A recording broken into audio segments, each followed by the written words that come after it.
सुबह 8 बजे है। हल्क अपने घर में टीवी के सामने बैठा है, माथे पर चिंता की लकीरें। आज वोट काउंट का दिन है और हल्क बहुत उत्साहित है। हल्क बोलता है, अरे यार, आज वोट काउंट का दिन है रे, जल्दी से टीवी चालू करो रे।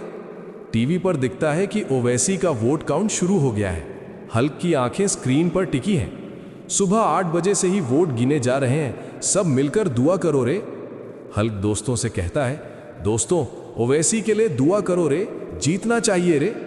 धीरे धीरे वोट बढ़ने लगते हैं। हल्क झूमते हुए कहता है, वाह देखो, ओवैसी का वोट बढ़ रहा है रे। जैसे जैसे समय बीतता है, सस्पेंस बढ़ता है। हल्क पूरी तरह से उत्साहित हो जाता है। बस थोड़ी देर और सब ठीक रहेगा रे। अंतिम सीन, टीवी पर दिखता है कि ओवैसी जीत गया है रे। लोग खुशी में नमाज पढ़ रहे हैं या दुआ कर रहे हैं रे। हल्क झूमते हुए कहता है, हुर्रे, ओवैसी जीत गया रे, सबकी दुआ रंग लाई रे। हल्क बोलता है, दोस्तों, अगर आपको ये वीडियो पसंद आया हो तो लाइक और सब्सक्राइब जरूर करें रे।